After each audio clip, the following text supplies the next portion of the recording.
Macau. Ayan. So, gusto ko sana i-share. Yun, nasisimula po yung CDR, probably mga 5 years ago. Idea kami about decorative paints. And, however, developing the decorative paints nung time na yun, during pandemic, ito challenging siya ito eh. Dahil, teka, sino gagawa nito? Sino mag-design nito?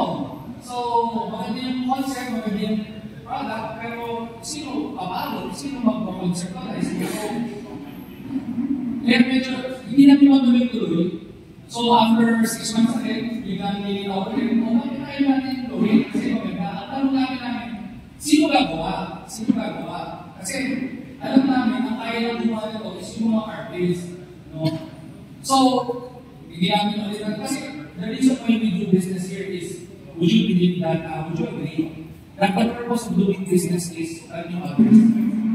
Business is not about money kasi. Business is about solving other people's problems. Would you agree? Then if you're able to solve other people's problems, then yun yung secondary value. So, yung ginagawa namin yung Macau, ang pinaka-challenge ko was, wala sa akin yung purpose. Kasi purpose natin dito, parang, kaya lang, kahit nagdagdagan namin yung produkto, pero what are we trying to solve here? Wala tayong susolve na, wala kang nakikita ang susolve natin ang problema niya. So, pag ano yung business ko kasi, medyo hindi siya mag-ano yun. Siyempre, ano mga business niya, sa kwarto, bahay, gusto niya yung art display, yung painting, gano'n. So, may lista gano'n, pero hindi siya mahilig mabayad. So, kung bibili siya ng art piece, kung pag bibili ng 5,000 na art piece, yung buying 2 plus 1. Diba? Ay, ano mga nalibig mo pa sa mga sa street art, yung mga art show, diba?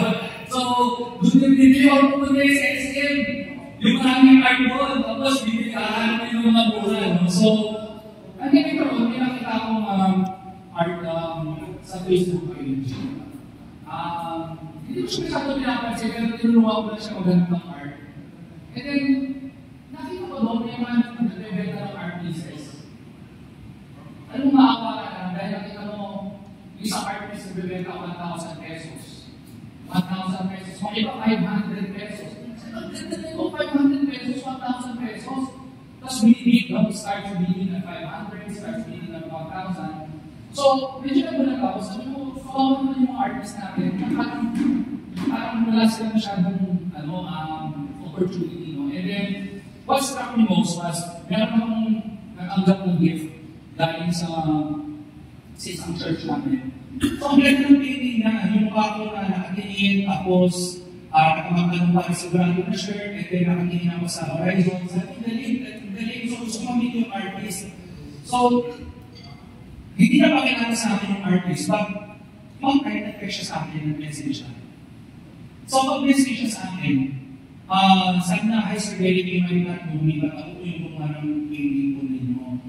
And then, hi Sir, sabi ko, how can I help you? Sabi niya sa akin, Sir Derek, hindi po madali yung, ano ba explain? Sabi niya, hindi po madali minsan ang buhay. So, in short, he was asking for anong painting na gusto niyong gawin ko, kung gagawin ko, baka gusto niyong magpa-commission, para gagawin ng tulad sa banda ko. So, doon nito, bakit ito yung purpose natin? Bakit this is one of our purpose na pabalik-balik yung Macau na idea, pabalik-balik yung concept. So, sige, kung gagawin natin yung Macau, we will talk about this. We will try to find a synergy between the artists and the architects and the interior designers para magkaroon ng bagong livelihood opportunities yung mga artists po natin. So, that is the reason why, again, public po, no, in whatever we do, we always ask for the wise man. Why are we doing this? So, again, public po, the reason we're doing, bakit namin ginagawa yung Macau, is not para lang po sa amin. Kasi I know it will take years para po makilala si Macau. It's not like, this is not a one day, 1 year, but it takes time, it takes years, no? So this is not a 1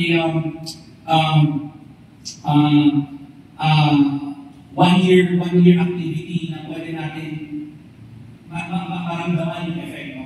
So, ang point ko lang, it takes time. And if it takes time, you need to have a deeper purpose than money. Otherwise, mapapagod kayo. Diba? Kasi, kung pera-pera lang, waterproofing na lang muna ako.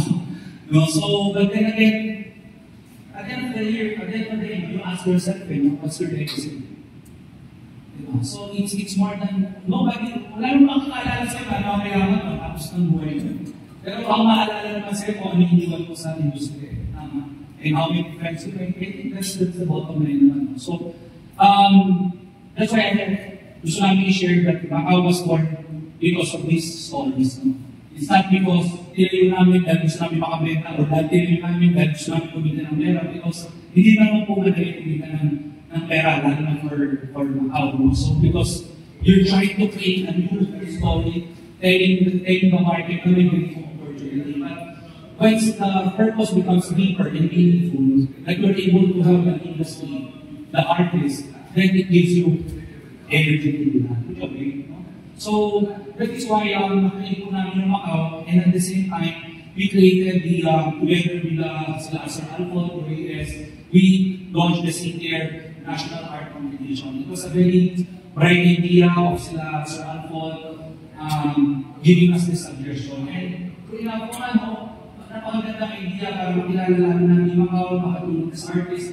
So that's why when we created the Senior National Art Competition, sabi ko sa Alfon, hindi pwede canvas art lang tayo, kasi we need to give new opportunities to the artists. So that's why sabi namin dapat may kasamang wall obra. So that's why the contest now includes first time the wall obra and the canvas art. So let me share with you our vision. The vision is to revolutionize interior and architectural design by integrating artistic expression. So that means hindi lang po yung artist, hindi lang po si interior designer or si architect, pero magiging inclusive po together with the artist, visual artist. Positioning the Philippines in the forefront of emerging cluster, stupo, and exploration program. So hindi lang po sa Pilipinas. Sabi nga nila, kung nagawa ka lang ng vision din, lawatin na natin. Yung nakakatakot, yung imposible. So, I believe Philippines as one of the best artists when it comes to mural paintings. So, this is our mission. Dapat po yung vision slide, bago yung vision slide. The vision answers the whys, and the vision answers the where and what. Nobody cares about where we're going unless they know why. Kasi if you start caring for people, then these people will value your vision. And vision is about that. Vision is about the heart. Vision is about the heart of the company. Vision is about you as a person. That's your vision in life. So, sabi na, our mission is that we partner with artists and muralists to create innovative, aesthetically impactful designs for interior and architectural spaces. Meaning, we want to partner with you, mga visual artists, because we want to share with you ang mga opportunities na meron. While actively fostering sustainable livelihood opportunities. So, hindi lang sa designs, but livelihood opportunities for mga visual artists. So, that's why we created the Senior National Art Competition. So, with that, I hope medyo mas naiintindihan nyo why we did this. And it's very deeply rooted. This is not really about branding lang, or this is not about pera lang, but it goes far beyond. It answers our voice. So, with that, I'd like to thank you for coming over. Sana nag-enjoy po kayo, nag-enjoy relaxing day. So, sa totoo lang, yung trabaho ko na maka-stressful. Pero pag nakakusap ko sila sa Alfon, na-relax ako. Parang ako sa ibang bansa, sa ibang university. Pag yung mga artist kausap mo, cool na cool. Di ba, pag gusto ko yung mga artist namin, mortalo namin ito. Ano yung tanong ko, bukas, okay sir, bukas nakapusin namin mamaya. Pero pag mga artist, sir, kung gusto ko kayo, okay pa kayo. Sir, nag-enjoy kami, relax ko na, jump ko na tayo. So, pag gusto ko yung mga artist, ang sarap ko kausap sana binigay buhay mo, So, maraming salamat. Thank you for coming. I hope nag-enjoy ko sa food. More than the food, sana may learnings din po kayo. Maraming salamat po sa inyo, sir, and God bless you.